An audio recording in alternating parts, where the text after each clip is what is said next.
white skirt. I already had the whole outfit from Amazon.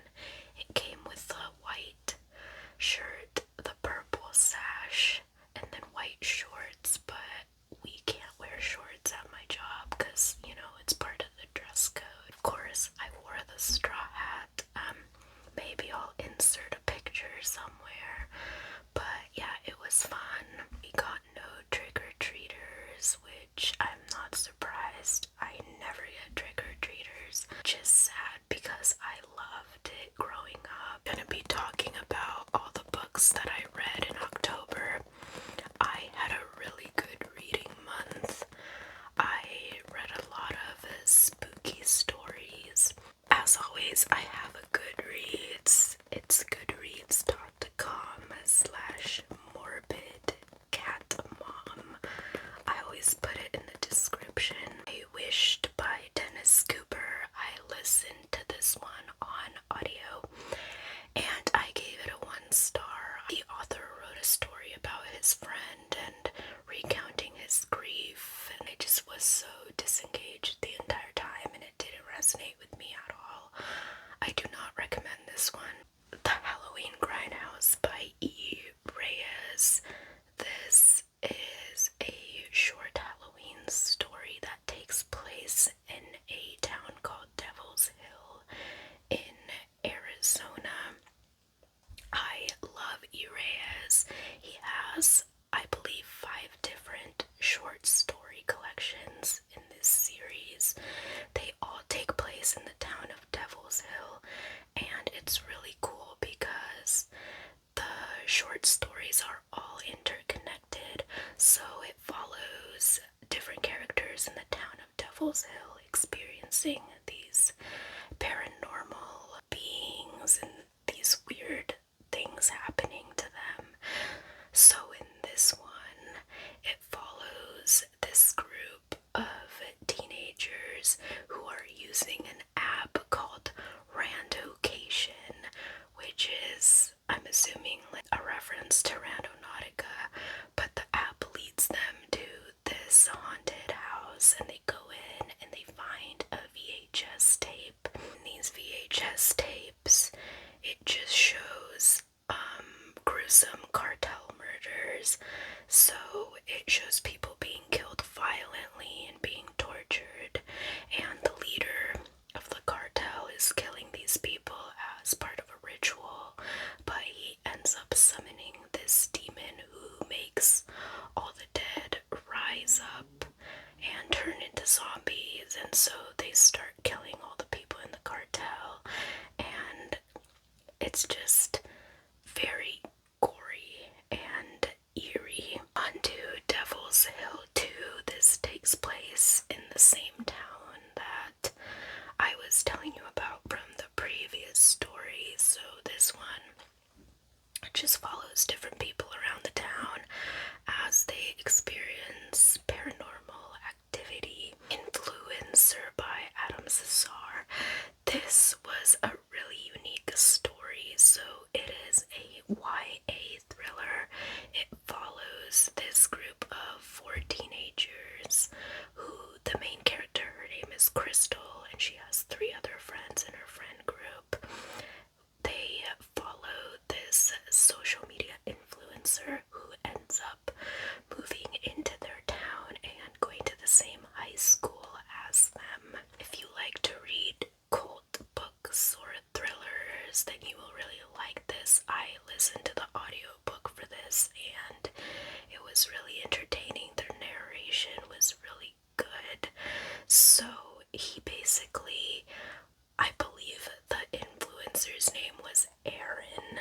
He basically wanted to be the next Charles Manson, so he targets Crystal and her group of friends, and he just slowly webs himself into their friend group and splits them apart and essentially brainwashes her friends into doing these violent and cruel acts. I can easily see how this can happen in real life, but it was really entertaining. I have come to learn that I enjoy YA thrillers. They're so entertaining. I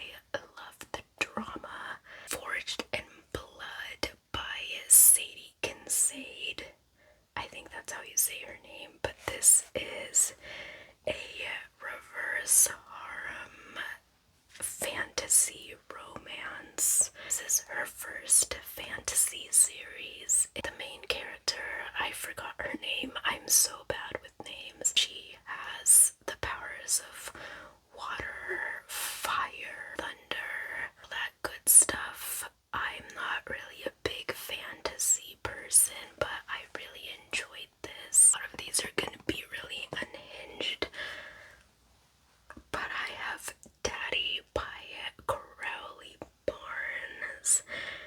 So it's called Daddy Splatterpunk Horror Mayhem.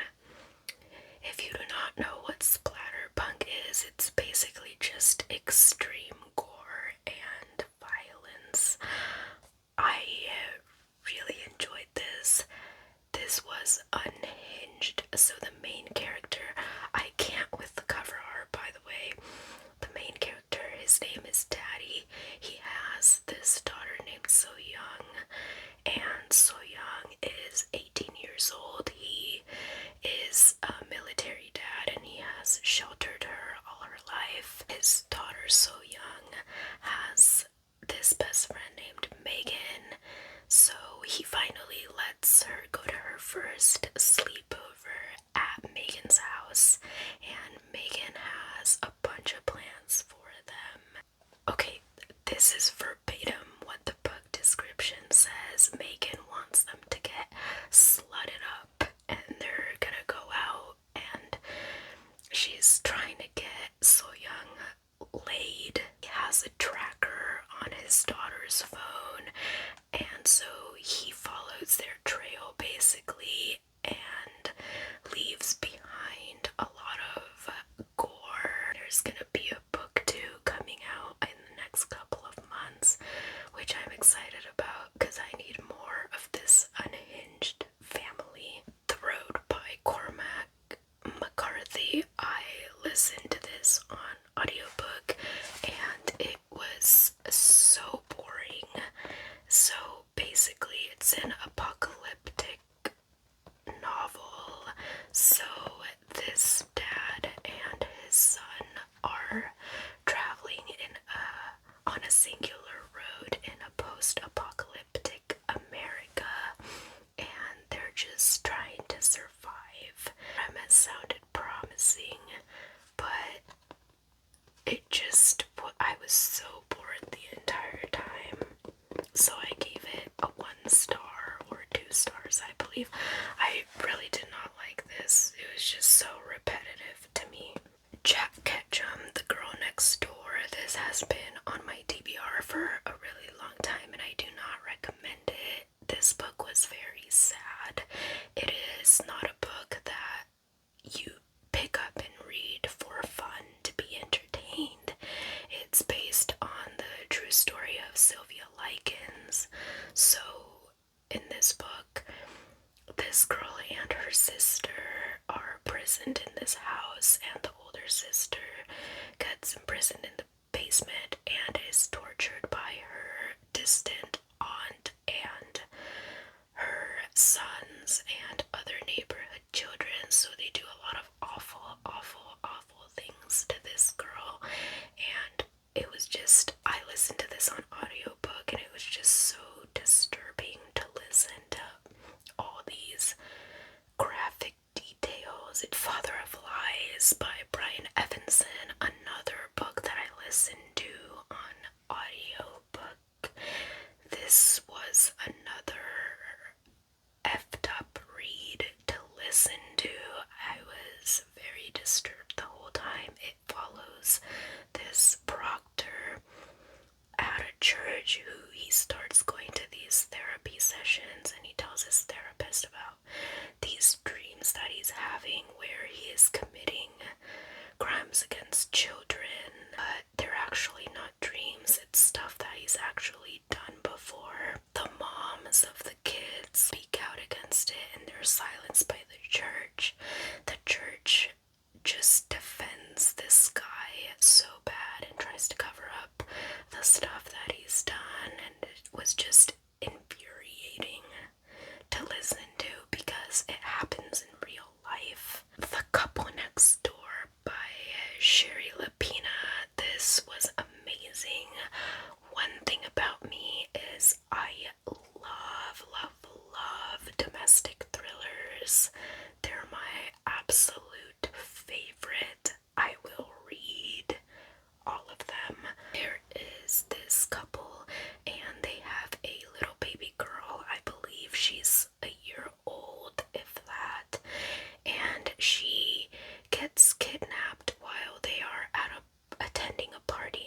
next door to their neighbors. They live right next to each other, and so they check on her repeatedly, like every 30 minutes. The dad will go, and then the next 30 minutes, the mom will go. And then when they're getting home from the party, they notice that the door is ajar and their daughter's missing. And they launch this whole investigation, and it's just really fast paced. I read a duet by Santana Knock, so it includes No Way Out and No Way Back. I didn't really care for this, to be honest. She marketed it as erotic horror, and I was having a good time at first, but then it didn't go in the direction that I hoped it would. Go by Rachel Harrison. I love this cover so much. This is a perfect witchy, cozy, spooky read. This follows a woman named Annie. She just turned 30 and she is getting over a breakup with her ex. They were in a long-term relationship for 10 years. Moves to this eccentric town that's a little odd, and she's just navigating this breakup. She meets this witch who helps her discover herself and aim for the things that she wants in life, and it's just such a feel-good story. So she lives in this little apartment, and there's just these cute little spiders walking around all the time. Rest Stop by Nat Cassidy. This is a short horror novella. Guy is on a road trip to visit his dying grandma, and he's driving really late. It's like 1 in the morning, and he stops at this gas station to get snacks and use the bathroom. And so he goes to the bathroom at the gas station, and he ends up getting trapped in there while a bunch of horrible and violent things occur on the other side of the door. Eileen by Otessa Moshfegh. This was so good. I listened to it on audio and it was amazing.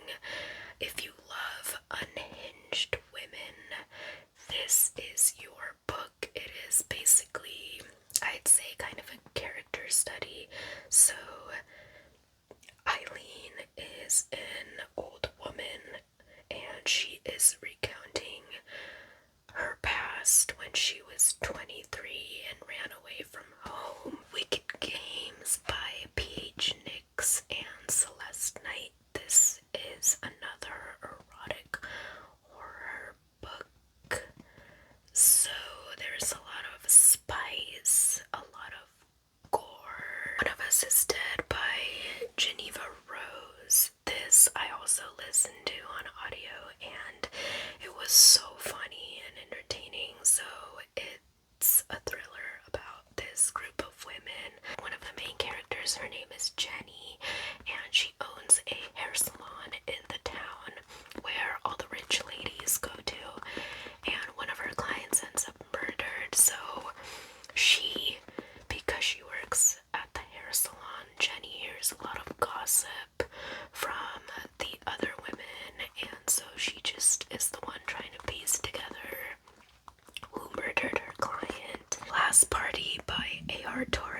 Last Party is about this mom named Perla who lives with her husband Grant and their daughter Sophie, and she is obsessed with this serial killer named Leewood Fulcrum, and they are interconnected. So throughout the story it just unravels the events of why she is so invested in this serial killer. If you like unhinged female characters, I think this is a good one. There's this house by Nick Roberts. Nick Roberts is a king. He has a way of creating the most unsettling, creepy atmosphere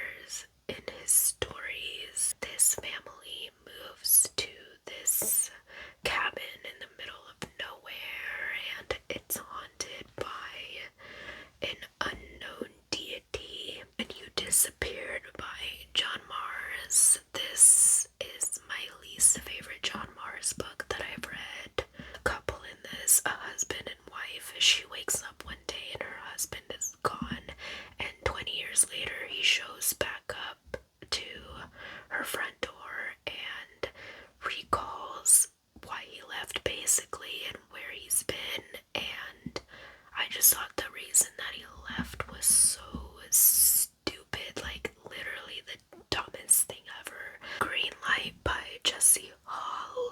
This is a taboo dark romance about a stepbrother and his obsession with his stepsister. Stepsister is a cam girl and he is a drug addict gamer boy, and honestly, I just read this because I needed the brain rot. I actually did not like this. I gave it a 2.5 stars. It was like 560 pages, and I just think it had no reason to do that, or to be that long. I mean, Boyfriend by Frida McFadden. This, I gave it a 4 stars. I liked it. I've heard mixed reviews, but I was in the boat of those people that really enjoyed it. Thought it was so fun. Frida got me with the plot twist. I did not guess correctly. Or by Matt Shaw.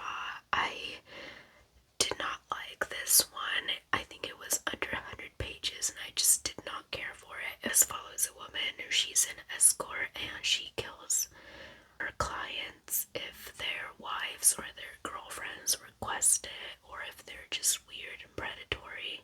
Invisible Monsters by Chuck Palahniuk. I read this on audio.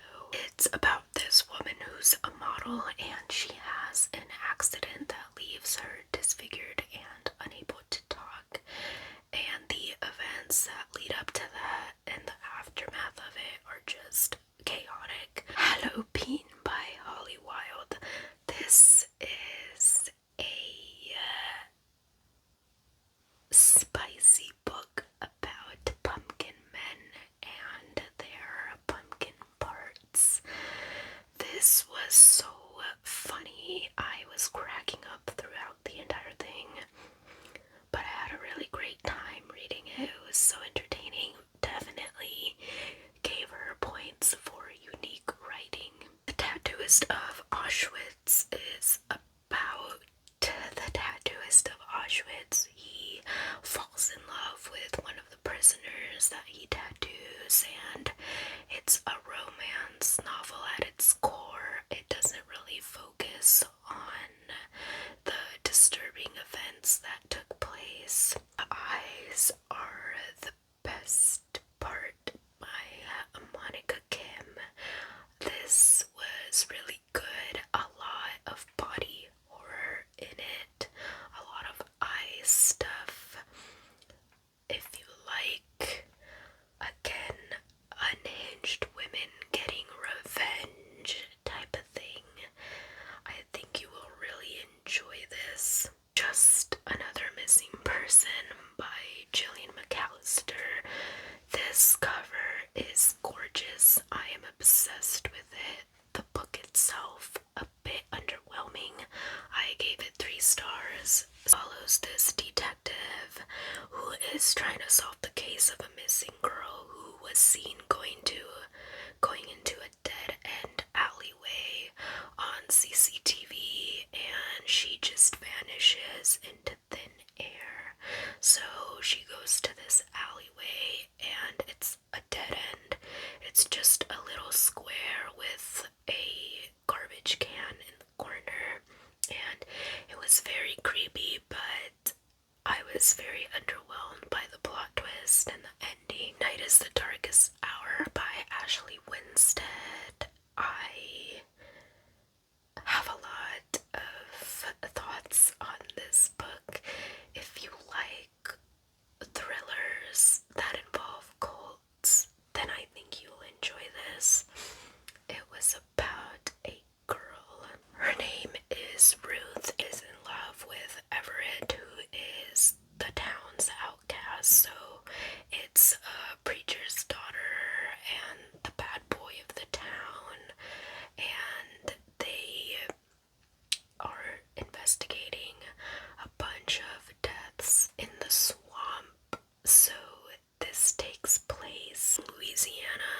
It's a southern gothic thriller, and the atmosphere in this is phenomenal. I think the author captured that really well. I was annoyed by Ruth a lot of the times. I loved Everett, he was amazing, but Ruth just, I could not stand her at times. But despite that, I ended up giving this a 4 stars because the ending of this, I still think about it. Yara by Leopoldo Gaut. I don't know if that's how you say his last name. This mom and her 2 daughters go to Mexico, and she's there to oversee this architecture project. She's an architect. There are these ancient ruins, or what used to be the site of ancient ruins, and her company is building a hotel in its place. So she goes there, and her daughters accompany her, and her youngest daughter comes into contact with this ancient vase, and she ends up bringing it back home to New York, and she gets possessed by the evil ancient deity that's inside it. I gave this book a 3 stars. I didn't really care for it, but this cover is absolutely gorgeous. Like, that is badass. Those are